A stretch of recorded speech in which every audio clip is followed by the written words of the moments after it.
Hello, welcome to episode 115 of the Epic Film Challenge 2, 1001 Movies You Must See Before You Die. Kes, a British classic. I have been aware of this film for what feels like my entire life. As a kid growing up, I knew about this film. As a teenager, I knew about this film. And as an adult, it has certainly been on my radar as one of these great British films. But I'd never seen it, never seen a scene from it, anything like that. I just knew that it was a film about a young boy and him training this Kestrel. And so I finally watched it yesterday for the first time, and wow, what a film. I loved it. I really did. It lives up to its lofty title of being one of the great British films of all time, and I definitely agree with that statement that a few people have made, and rightfully so. We have this young boy played by David Bradley, who is called Billy. He lives in Barnsley in Yorkshire, so there's the whole film is coloured with this very northern English accent, which I'll admit I had the subtitles on because there was a lot of it I just could not decipher myself. Even though I'm British, I just some of it was a bit beyond me, you know. So the subtitles definitely helped a lot in this case. And in fact, when the film went to America, they wanted a new dialogue dub of the film, so I believe that the director Ken Loach had the other actors come back in to do a kind of post-sync dub of the film and softened their accent somewhat, which is interesting, and I feel kind of might rob the film of some of its character. I love that the accents are true and authentic and real, and while I did need subtitles to understand them, I think that they only helped to further the raw, gritty, authentic feel that I got from this film. It felt like a documentary at times. The performances are naturalistic. The way that it's shot, you know, and some of the scenes in the film, they just, again, they feel like they're in a documentary. You know, some of the scenes in the school with Billy's classmates and things like that. It feels like I'm watching maybe one of the earlier kind of 7-Up documentaries. You know, some of the kids, the things that they're saying, things like that, and again, just their accents. You know, they all have this thick northern accent with all these words that people don't normally use, and so it works very well for the whole film. And I feel like the accents and the dialogue are a character of the whole film itself. But we have the boy Billy, and he has a rough kind of go of things. You know, his father's not around. His mother is, you could argue, not around, though she's there. And he has an older brother who, you know, is a lot older than him. He's kind of a young adult, and he treats his brother like shit. And so Billy just doesn't have a good life. You know, he really doesn't. And from the very beginning, we get to see what he's like as a person. He goes and does his paper round in the morning before school, and the guy who runs the newsagents, I suppose, says, you know, gives him a little bit of a talking to, like, come on, Billy, you gotta, you know, buck your ideas up and things like that. And Billy's like, yeah, you know, I've been doing good since I stopped nicking. So already we get that little line of dialogue there that tells us that Billy was almost worse off before. He was stealing things, and he was, you know, involved with kind of a rougher kind of crowd. But as he says that, he's just stolen a chocolate bar from the newsagents, and then he goes off and does his paper round, nicks a bottle of milk off a milk float, and, you know, we very much get the sense of who Billy is from the very opening scenes of the film. He's a grifter, you know, as one of the teachers says in the film. He's always skiving and scrounging, but you don't feel like he's a little shit for doing it. You just understand why he is the way he is from the way that the character has been set up and has been executed and is performed by David Bradley so wonderfully in the film. It's an incredible performance that just feels so real, and that's kind of the highest kind of plane you can reach, I think, as a filmmaker, is to present a story that just feels like it's real, you know, that feels like someone has just put a camera there and captured this real story, you know. And it's not, it's fiction, it's acted, it's performed, it's executed very carefully, but it feels like it isn't, you know, down to little scenes where Billy is climbing up this kind of ruined building, and I'm thinking, that doesn't look like a stuntman climbing up those bricks, you know. That's a hell of a fall if the actor falls. And then as he turns around, as he's climbing up the rocks, you see that it's him. There's no stuntman, you know. And on the Blu-ray, there's some special features, and the actor David Bradley talks about how, you know, that was kind of a risky thing, and there wasn't much to protect him if he did fall. So there are these moments where you disbelief gets suspended by the things happening in the film. There's a scene where kids get taken into the headmaster's office and they get caned across the hand, and they did it for real. They didn't tell the young actors, and they did it. And so, you know, you get this real raw feeling from the film, but there's a real heart to it as well. And the heart comes from when Billy discovers this nest of kestrels, and he asks the farmer who owns the land where this nest is if he can learn to train one and kind of take one away.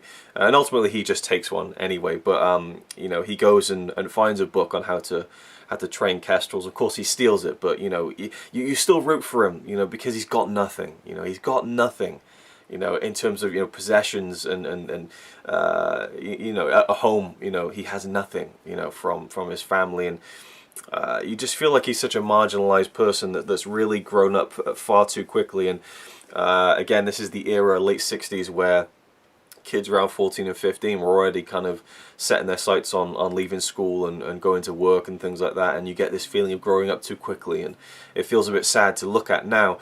And that's another thing, late 60s Britain, this feels like, if you take away, you know, the central story of Billy and the Kestrel and things like that, this film is just a great snapshot of working class Britain in the 1960s. You know, just seeing him walk down those streets, you know, and things like that, and the characters and what they would do, what they would get up to, all these little details that were put into the film.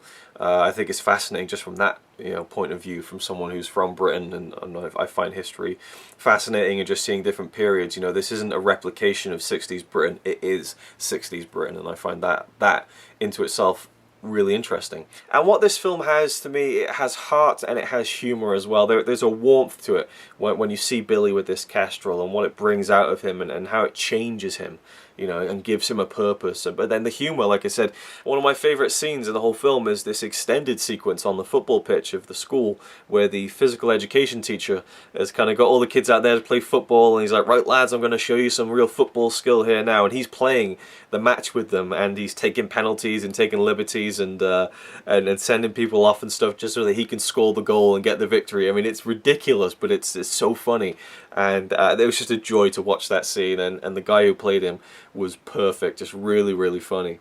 Yeah, again, the kestrel. Billy, you know, he gets a book, he tries to learn how to train this kestrel, and we see these scenes of him, you know, feeding the kestrel with a glove, and he talks about how he has to put meat on, you know, on his thumb, and kind of coax the kestrel over to his hand, and we go all the little details of, you know, tying the jesses to the kestrel's feet so that it can't fly away, but that it can still fly, but it has to come back to him because it's attached by a string. And there's some great scenes of the actor David Bradley. He's kind of swinging this thing around and getting the bird to come to him and things like that. And actually what I found was interesting was that there's not a lot of those scenes in the film with Billy kind of training Kez, or, you know, they're quite minimal. And I don't know if that was to do with the training of the kestrels they used in the film, and they used it in small increments just because they couldn't get that much footage, or if it was by design. And either way, I think it really works, because for me, the best moments about, or I would say the best moment about the relationship between Billy and the kestrel, who he calls Kez, hence the title of the film. I think the best part of their relationship comes when Billy is talking about Kez, and it is the finest scene in the film that just, I just watched it back. You know, I watched the scene and I rewound it and watched the whole 5-minute scene again, because I thought it was incredible.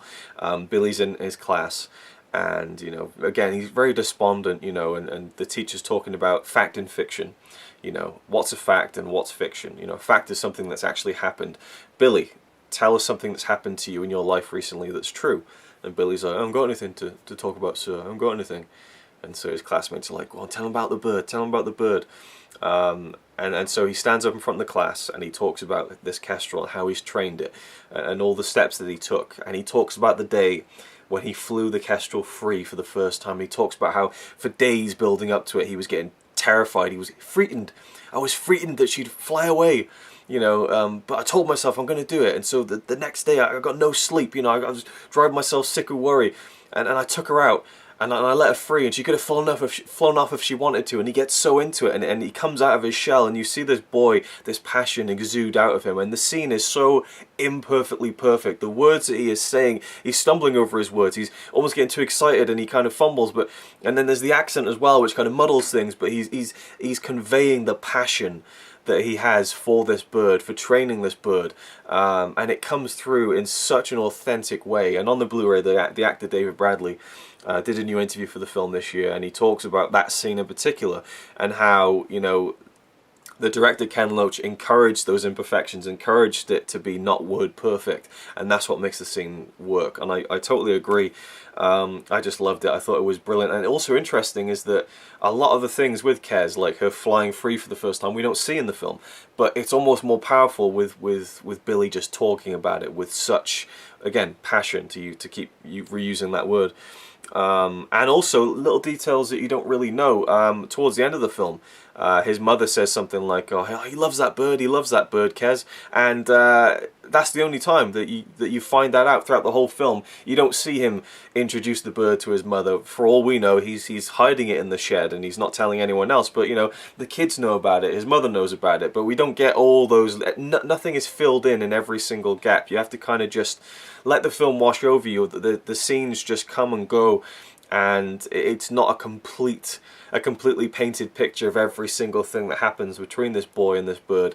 It's kind of these snapshots, and by the end of the film, you know, it ultimately provides a powerful snapshot of a boy growing up and finding a love for something in his life, a life that was probably lacking in love to begin with.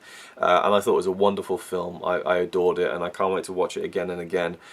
There's something special about this film, there really is. My only real critique would be that the ending came out of nowhere for me. It didn't really come out of nowhere. I mean, it had reached its conclusion, but it just kind of fades out and the credits start, and I was like, oh, well, that's the end, you know.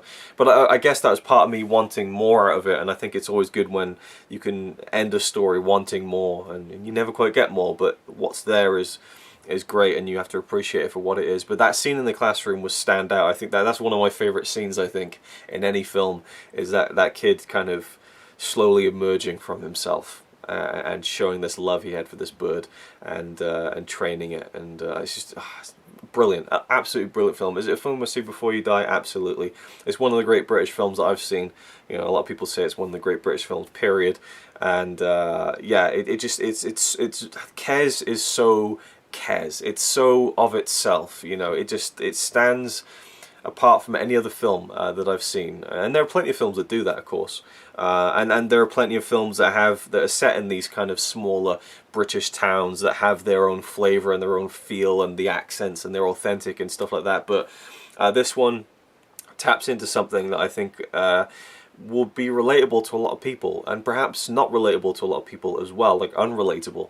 But to me it was. I've known kids like Billy growing up in my life. I really, really have, and it's always sad to see someone like that who has come from a broken home, has come from less than they deserved as a human, and always fighting against the disadvantages they've been dealt with in life. So you really root for Billy as a character, and yeah, so not much more to say. I could talk about this film for a lot longer, but I think I've covered the broad strokes. I was a huge fan of this film, and definitely a new favourite. So yeah, and definitely a film you should see before you die. Thanks for watching.